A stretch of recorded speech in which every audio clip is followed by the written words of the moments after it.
중소벤처기업과 소상공인을 대변하는 예스티비 뉴스 첫 소식입니다. 중소벤처기업부는 지난 12월 대기업으로부터 소상공인을 보호하기 위해 생계형 적합업종 제도를 도입했습니다. 생계형 적합업종으로 지정된 업종에는 대기업이 진출하지 못하도록 해 소상공인의 안정적인 생업을 보호하기 위해서인데요. 제도가 도입된 이후 처음으로 서점업이 생계형 적합업종으로 지정돼 동네 서점들이 보호를 받으면서 자생력을 갖출 수 있는 기회를 갖게 됐습니다. 이동규 기자입니다. 교보문고 같은 대기업의 대형 서점은 지난 2015년 63곳에서 지난해 105곳으로 크게 늘었습니다. 이렇게 대기업에서 서점을 확장할 때마다 인근 4km에 있는 동네 서점은 18개월 만에 3.8개씩 폐업했고 매출도 월 평균 310만 원에서 270만 원으로 크게 줄었습니다. 서초구에도 사실 한 10년 전만 해도 한 20곳 가까운 서점이 있었는데 그 대형 서점들의 계속된 확장으로 절반 이상이 폐업을 하셨고 실제로 지금 한 17, 18년 동안은 수도권에는 새로운 서점들이 생기고 있지 않습니다. 이에 중기부는 영세 소상공인을 보호하기 위해 지난해 12월 도입한 생계형 적합업종의 첫 대상으로 서점업을 지정했습니다. 서점업은 소상공인이 약 90%에 달하는 소상공인 중심의 업종인데 연매출 2억 2,600만 원에 영업이익이 평균 2,140만 원에 불과할 정도로 영세합니다. 관계 전문기관 등과 공동으로 실태조사를 실시하였고 전문가, 소비자, 이해관계자 의견 수렴 등을 토대로 동반성장위원회에서는 서점업을 생계형 적합업종으로 지정해 줄 것을 추천하였습니다.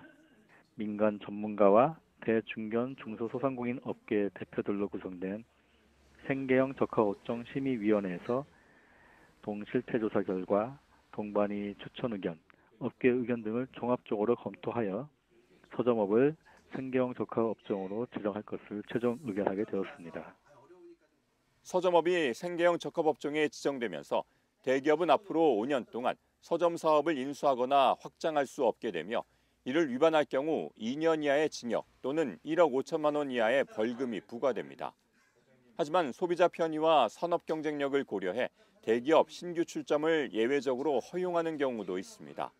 먼저 카페 등 타 업종과의 융복합형인 서점은 일정 기준을 충족할 경우 서점업으로 간주하지 않아 규제 대상에서 제외하기로 했고 1년에 1개 점포 이내로는 신규 출점을 허용하기로 한 겁니다. 다만 신규 출점을 허용하더라도 소상공인 서점이 주로 취급하는 초중고 학습 참고서는 3년 동안 판매하지 못하도록 했습니다. 서점업계에서는 이번 생계형 적합업종 지정을 환영하면서 자생력 강화의 기회로 삼겠다는 입장입니다. 그동안에 우리가 제공하지 못했던 또 우리가 쇼룸 역할만 해왔던 이 한계를 분명히 극복해내고 소비자가 가장 첫 번째 서비스로 요구했던 가격 서비스 제공할 겁니다.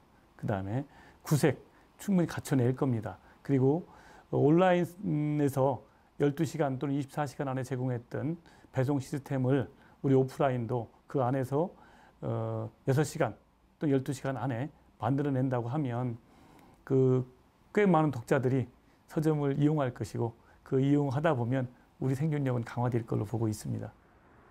한편 중기부는 소상공인 서점이 자생력을 갖추도록 문화체육관광부 등 관계부처와 함께 도서출판 공동유통 판매와 중소서점 O2O 서비스 등 경쟁력 강화 방안도 다각적으로 추진해 나갈 계획입니다. 예스티비 뉴스 이동규입니다.